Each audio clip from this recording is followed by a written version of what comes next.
Hello, my name is Erica Asimwe. And I'm Richard Taylor. And welcome to the Crossing the Raging River podcast.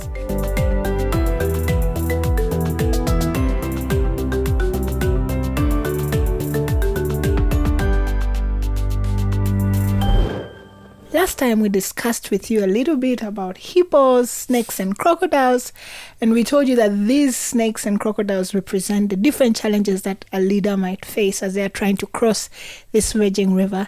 And today we are going to dive a little deeper into the cost of scarcity. Richard, do you want to say a few things about that before we go into it? Yeah, we've already been talking in this podcast a little bit about this idea of a scarcity mentality. Mm-hmm. You know, when you bring it into leadership, we're going to talk a little bit in this podcast about what's the actual cost of that kind of scarcity leadership, a leadership that divides, a leadership that gives some power away, then they're going to lose power, those ideas. And we talked in the hippos, crocodiles, and snakes episode about how most of those big challenges that are faced, they really come from a scarcity mentality or scarcity leadership. So, to start, I'm going to test your knowledge. You tested me on rivers. Now I know, I'm going to I deserve test it. your knowledge on African proverbs to see if you actually can understand what they mean. Are you ready? Yes, I have 3 proverbs for you. I'll say one and then you interpret it and we'll go like that. Erica, I was born with it. Yeah. So the first one is, if you have a drum, you don't beat it hard. If you have a drum, you don't beat it hard. What does that mean? If you have a drum, you don't beat it hard. Yes. I keep thinking about when my 3-year-old son was given a Rwandan name and how much he beat that drum. He was beating it far too hard. Yeah. But what is the meaning of the proverb? If you have something that is valuable to you, don't treat it in such a way that you will break it. You're close, but it's more about if you have resources, make sure you use them wisely, hold them dearly, because you might lose. So it's mostly encouraging people to not use their resources because they might lose them.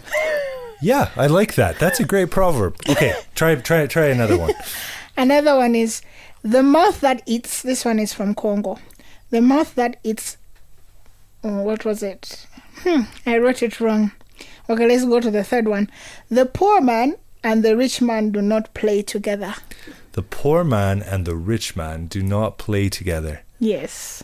I think this is saying that in society, that people from different social backgrounds, they really don't mix. They don't spend time together. We only spend time with those who are like us. Yes. Yes, you got it right. So you got those 2 proverbs right. Tell us a little bit about how people with this scarcity mindset behave. How do these behaviors come out in real life? Well, the scarcity mentality is actually described quite well by the author Stephen Covey. He's a leadership thinker, and he, as you know, wrote the book 7 Habits of Highly Effective People, which many have read. And he talks a lot in that book about the scarcity mentality. He says that leaders who have this mentality often treat life and leadership like it's a zero-sum game. Yes. A zero-sum game. And what that essentially means is, if you win, Erica, then I lose. Yeah. You know, it's a win-lose approach. You know, the leader must win, because if he does not or she does not, then they will lose. They don't seem to see things as if I can win and also somebody else can win. Leaders who are like that are people who, he talks about how it's like they think that the resources that they have are fixed. You remember we talked about the fixed mindset of Dr. Carol Dweck. Yeah. And it's like, he talks about it like a pie. You know, if you have a pie, that's all there is. And so if a leader doesn't get all of the pie, then they'll miss out. Yeah. Or the people don't get the pie, they'll miss out. That's what he calls a scarcity mentality. But in this context, what would be a better analogy than a pie? I think most of us eat, I think in Uganda they call it kaunga, and in Kenya it's ugali, a big maize. Yeah, I like ugali because I grew up in Kenya. Yeah. So that's what represents something that's big enough and usually meant to be shared. Yeah. That's right. That's right. Okay, so maybe it's more like ugali, but the leader wants to hold it all to themselves. Yes. Other characteristics of a scarcity-minded leader is a leader who can never be happy for the success of others. Yeah. Have you ever met a leader like that? Yes, they're all over. They're all over. They want to make sure that they're the only people shining, and if other people shine, then they will do what it takes to bring them down. It's like they're ready to pull you down so that they can go up the ladder on their own. That's right. The moment that they see somebody from their community becoming successful, they become jealous and they want to pull them back. I think that's the reason that people are afraid to empower others, because they feel like if I teach this person what I know, I'll be replaced. That's right. And I think that's a very human emotion, but it's also rooted in a scarcity mentality because actually if a leader can empower enough people, their power increases. Yes. Because power is actually a renewable resource. Exactly. When it comes to other scarcity mentalities, leaders who are like that, you often see them possessing. Like they talk about it, these are my people. Yeah. You know, as if they own the people who are working for them. I made you. You better be loyal to me. I think I hear that a lot in the religious circles here in Africa, where pastors feel like it's because of them that you are who you are. And so one day if you feel the call of God to go and start your own thing, you become an enemy. And they say, I made you who you are. If it wasn't for me, you would not be where you are today. Yeah. Yeah, that's true. It even happens a lot within the churches. Yeah. You can imagine the church is supposed to be the light, and now the church is the one that where all these mentalities are. Oh, God help us. Yeah. God help us. Yeah, so this affects everyone. It's not just those who are Christians and non-Christians all struggle with this scarcity mindset. Well, and it's interesting when you mention it, because when we look at the pages of Scripture, we see so many examples. Part of the wonderful thing about the Bible is it gives us a clear mirror of the human condition. Mm-hmm. All of these types of mindsets are revealed, which shows our need for somebody, a savior. But even Jesus himself, do you remember what happened with the disciples? As after they became with him for a period of time and they realized the one they were serving was doing miracles, thousands of people were coming to listen to his teaching. What is it they tried to do? You tell me. They tried to get in his best books, right? Yeah. They even had, remember James and John? We'll just make a place for ourselves and we can stay here forever. That's right. And the mother, and then also James and John's mother came and implored Jesus to put them at the right hand when they went into the kingdom of heaven, right? Exactly. So often this is part of the human mentality, is this scarcity mentality that creeps in where we're competing and we're possessing, and we think that the resources we have are so much that we don't choose to empower the people who are in Another it. story that comes to my mind is that of Nehemiah when he comes back to rebuild and people start fighting against him and causing division, yet he's trying to do something that is going to benefit others. So I think leaders with this scarcity mentality, they see someone is doing well, they are causing impact, but they want to bring them down by finding a way to just put them down, cause division, and say this is not a good leader. Start gossip about someone so that person should not succeed. That's right. Erica, I hope it's okay. I want to ask you a question that may be a little bit of tough for us to talk about. But, you know, over half my life, I've lived and worked, especially in East and Central Africa. And in that time, I've seen some of the most beautiful places. Yeah. Some of the most beautiful people. Some of the most incredible resources, and even success stories of people creating great enterprises. At the same time, there's that backdrop where you get the sense that that people are, you know, there's a lot of resources, and yet a lot of people are still materially poor. Yeah, and to be honest, I think it goes way back. I think Africa never used to be that way. I think we used to be people who used what we have, or people who shared the little we had. I think that was the culture we had. The older people would teach the young people. It was part of the mindset of sharing in the community. But I think when colonialism came, they tried to make us believe that what we have is not good enough. Yes. And so we started looking down on our resources. If you've not been to school, you will not feel confident to come and speak in a place because you feel like what you have is not worth it. What is coming from out there is better.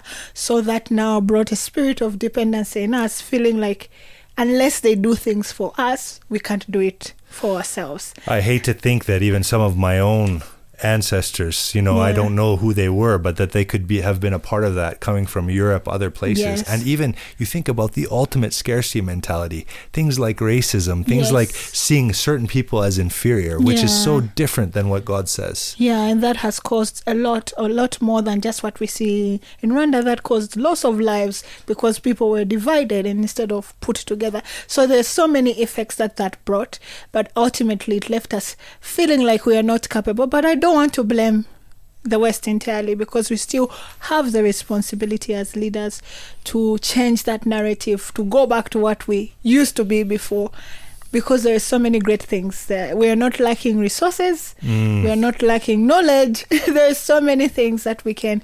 And until we are able to provide solutions for ourselves, we will always be waiting for others to do it. Yeah. That is a powerful vision. So if you don't mind me asking, as a really gifted woman leader in this context, what are some things that you really would be dreaming about, ways that you think that we can overcome this scarcity? Well, in particular, this scarcity of dependence, I think we need to start, first of all, by valuing our local resources in Africa, and not just valuing them, but using them. Because it's one thing to say we have. I hear so many people say we are so rich in Africa, but nothing changes. Right. When can we start using those things so that we can create value for what comes from Africa? I envision an Africa where one day we can sit on tables with people coming from different continents and defend a solution that works for us because we believe in it. And we have proven that it can work, but we don't have proof that it works because we've never tried. So I want to see Africans try to do things for ourselves so that we can also contribute to the world. I love that. One of the things that really bothers me, and I wonder if you can speak to this, is that, I've always believed that a country's greatest wealth is its people. Yeah. Right? And when a people are united, yes, there's very little that can stop them. Yes. But it seems like this divisionism and tribalism just really seems to plague the continent. And unfortunately, we don't learn from it, because we have a lot of examples in the past about how this has caused more harm than good.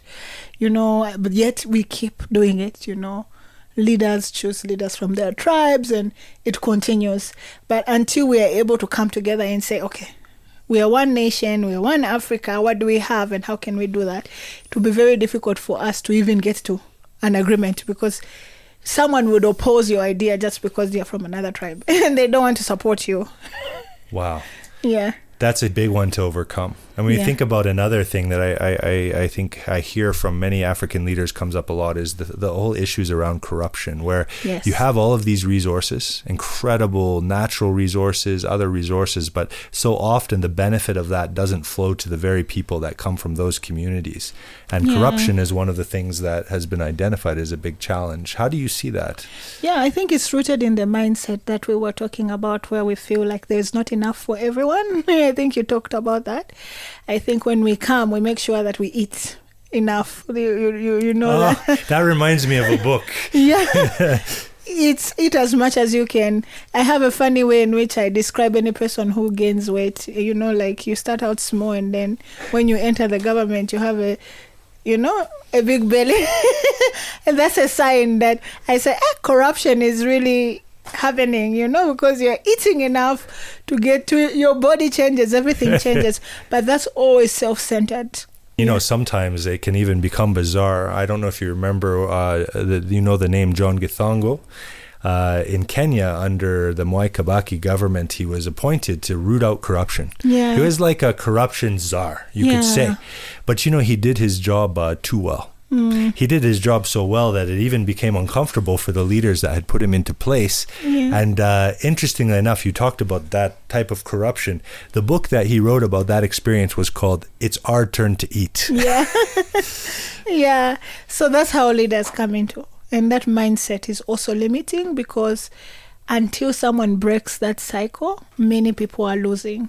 Yeah. It's never going to change. It's a cycle that keeps going, But there are some encouraging things. I mean, as a person who's spent more than 20 years here in Rwanda, being involved in different areas, I've seen how a clamp down on corruption can really help make sure that even limited resources, this is a small country. Yeah. This is a country that's one of the smallest in Africa and yet the most densely populated. Yeah. Limited resources and yet able to cut down on corruption so that those resources can really actually flow and they can help people to move forward. It's possible. And again, just like our podcast, it takes an intentional leader, someone who's very intentional to say, I want to fight this. I want to do things differently.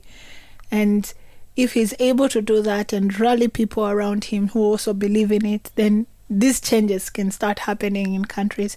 I love that when I'm stopped here in Rwanda by a policeman, I'm safe. I feel safe because he's not going to ask me for something special. Which is, yeah, something special. In other places, you have to move with change. Small changes. I know for countries where it's based on the country where you have a particular note and this note is for the policeman. Yes. You always have to have it because they stop you whether you have committed a crime or not.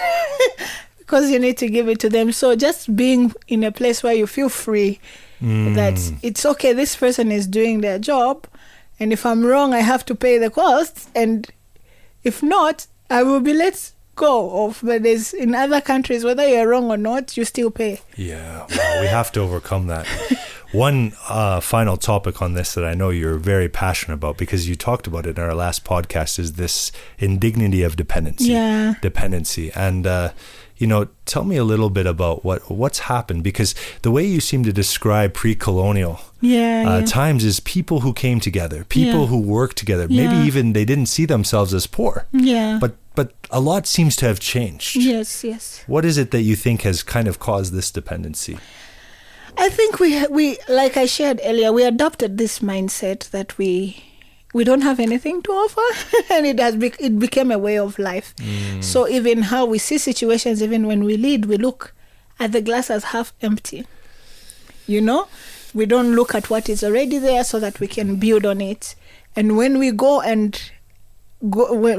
my case, I work with communities.